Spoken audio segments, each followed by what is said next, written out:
Class 9th polynomial chapter से जो next part हम लोगों को पढ़ना है वो है फैक्टराइजेशन। फैक्टराइजेशन में सबसे बेसिक फार्मूला जो फर्स्ट है वो बहुत पहले से ही बच्चों को याद रहता है। वो होता है x square plus y square plus 2xy, जो कि एक्स प्लस वाई का होल स्क्वायर होता है। ये एक्स प्लस वाई का होल स्क्वायर लिखते हैं तो एक्सपेंडेड फॉर्म इतना आता है। यदि क्वेश्चन ये हो कि यदि एक्सपेंडेड फॉर्म दिया गया हो तो इसके फैक्टर्स क्या होंगे। यदि फैक्टर्स आपको पता हो पाते हैं तो आप फैक्टर के प्रोडक्ट के रूप में लिखेंगे तो वो फैक्टराइजेशन आपका प्रोसेस कंप्लीट होगा। तो इसके फैक्टर एक्स प्लस वाई हो और एक्स प्लस वाई होंगे। फाइंड आउट कैसे करते हैं वो हमें सीखना है। तो यहाँ पे दो तरीके होंगे, 2 मेथड्स होंगे जिसकी हेल्प से हम लोग फैक्टराइजेशन सीख पाएंगे। तो एक बेहद ही इंटरेस्टिंग मेथड है जिसको हम लोग अभी सीखेंगे, और एक दूसरा मेथड जो सब लोग जानते हैं उसको भी लास्ट में डिस्कस करेंगे। जो एक्सप्रेशन है वो है x square plus y square plus 2xy, और यदि हम इसको पॉलिनोमियल के फॉर्म में लिखना चाहें तो पॉलिनोमियल में जनरली हम लोग p ऑफ x लिखते हैं, लेकिन यहाँ पे हमने पॉलिनोमियल को p ऑफ x ना लिखकर p of x plus y लिखा है। तो यहाँ पे ऐसा इसलिए है क्योंकि पॉलिनोमियल में जो हम x या y लिखते हैं वो वेरिएबल को ध्यान में देकर रखते हैं। तो यहाँ पे 2 वेरिएबल्स हैं x एंड y, इसलिए पॉलिनोमियल का जो नेम होगा शॉर्ट फॉर्म वो p of x comma y होगा।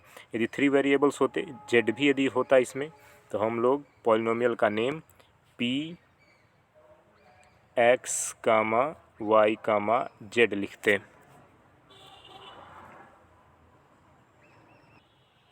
दिए गए पॉलिनोमियल के लिए हम लोग ज़ीरोज़ फाइंड आउट करेंगे कि दिए गए पॉलिनोमियल के ज़ीरोज़ क्या होंगे। डिग्री 2 है इसलिए ज़ीरोज़ की संख्या 2 होगी, तो हम लोग कम से कम 1 डिग्री वाला एक पॉलिनोमियल फाइंड आउट करेंगे।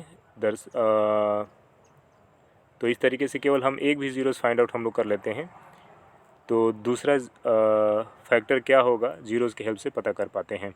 तो यहाँ पे हम लोग ट्रायल मेथड यूज़ करेंगे। वेरिएबल x की जगह पे माइनस वाई पुट करेंगे, वेरिएबल x की जगह पे माइनस वाई पुट करेंगे। तो जहाँ कहीं भी x होगा वहाँ पे हम लोग माइनस वाई रखेंगे। तो फर्स्ट टर्म x था तो माइनस वाई, सेकेंड टर्म तो y था ही, और लास्ट टर्म में एक्स वाई था तो x की जगह पे हम लोग माइनस वाई पुट करेंगे। इसके बाद सिंप्लीफाई करेंगे तो हम लोग को माइनस वाई का स्क्वायर, जैसा कि आप जानते हो कोई भी रियल नंबर हो यदि उसका स्क्वायर करते हैं तो हमेशा पॉजिटिव ही आता है। सेकेंड टर्म वाई स्क्वायर, और जो थर्ड टर्म है 2 टाइम्स माइनस वाई है इसलिए minus 2y square third step आएगा। इन दोनों टर्म को जब आप सम अप करेंगे सेकेंड और फर्स्ट टर्म को तो वो 2y स्क्वायर आएगा, और आखिरी टर्म माइनस 2y स्क्वायर, इन दोनों को जब आप ऐड करेंगे तो ज़ीरो आएगा। तो हम लोग ये पा रहे हैं कि जो दिया गया पॉलिनोमियल था x की जगह पे माइनस वाई पुट करने पे ज़ीरो आ रहा है। और जैसा कि हम लोग जानते हैं कि ये जो p of minus y comma y है एक्चुअल में ये रिमाइंडर है, r(x, y) है, और जब रिमाइंडर की वैल्यू ज़ीरो आए इसका मतलब ये है कि जो x की वैल्यू पुट की गई है वो ज़ीरोज़ कहलाएगी। इस तरीके से जो x की वैल्यू माइनस वाई है वो ज़ीरोज़ होगी, और ज़ीरोज़ के हेल्प से ही हम लोग फैक्टर फाइंड आउट कर लेते हैं। इस तरीके से x प्लस वाई जो होगा वो गिवन पॉलिनोमियल का फैक्टर होगा। नेक्स्ट स्टेप में हम लोग क्या करेंगे कि जो पॉलिनोमियल गिवन है जो कि है x square plus y square plus 2xy, इसको हम लोग अभी जो हम लोगों ने फैक्टर फाइंड आउट किया है x प्लस वाई, इससे डिवाइड करेंगे। तो डिवाइड का प्रोसेस जैसा कि आप जानते हैं एक्स स्क्वायर फाइंड आउट करना है, तो यहाँ पे हम लोग सबसे पहले x से मल्टीप्लाई करेंगे। x से मल्टीप्लाई करेंगे इस पूरे एक्सप्रेशन के साथ, तो वैल्यू आएगी x का मल्टीप्लाई x में करेंगे तो x स्क्वायर, और x का मल्टीप्लाई y में करेंगे तो प्लस y और x y आएगा। इन दोनों टर्म को हम लोग सेपरेट करेंगे तो उसको यहाँ पे हमने लिखा है एक्स स्क्वायर और एक्स वाई। जब सब्ट्रैक्ट करते हैं तो साइन चेंज होता है, तो यहाँ पे साइन चेंज लिखा गया है। और जैसे ही सब्ट्रैक्ट करेंगे तो कम से कम हम लोग को एक टर्म डिवाइड करना एलिमिनेट करना होता है। तो यहाँ पे वन टर्म जो एलिमिनेट हो रहा है वो एक्स स्क्वायर है, तो यहाँ पे 0 आ जाएगा। और उसके बाद जो सेकेंड टर्म वाई स्क्वायर है वो पूरा का पूरा यहाँ बचेगा। और जो लास्ट टर्म है ये 2xy, उसमें से xy घटाएंगे तो प्लस xy बचेगा, और यहाँ पे लिखा गया है वो। नेक्स्ट हम लोगों को वाई स्क्वायर लाना है, तो इसलिए हम लोग यहाँ y से मल्टीप्लाई करेंगे, या xy भी लाना हो तो y से मल्टीप्लाई करेंगे तो आएगा। तो xy में यदि हम लोग y से मल्टीप्लाई करते हैं तो वाई स्क्वायर प्लस xy आएगा, सब्ट्रैक्ट करेंगे और रिमाइंडर 0 आएगा। तो जैसे कि जानते हैं कि फैक्टर से डिवाइड करने पे हमेशा रिमाइंडर 0 आता है।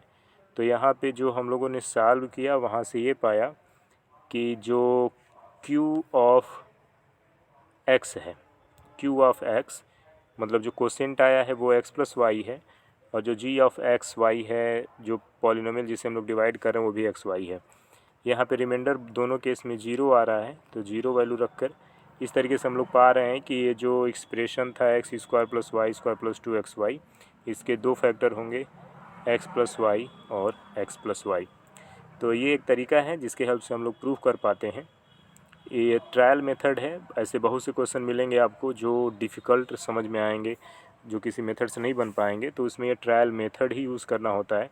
दिए गए वेरिएबल की जगह पे कोई एक वैल्यू रखनी होती है और ज़ीरोज़ के हेल्प से फैक्टर फाइंड आउट किया जाता है। इजी मेथड, या जैसा कि हम लोगों ने कहा था लास्ट में डिस्कस करेंगे, वो ये है, इसको सब लोग जानते हैं। ये फैक्टराइजेशन का एक मेथड है, कॉमन मेथड है। तो उसकी मदद से जो मिडल मोस्ट टर्म होता है उसको दो भागों में बांटते हम लोग हैं, वहाँ से कुछ कॉमन करते हैं। कॉमन करने के बाद फैक्टराइजेशन कंप्लीट होता है।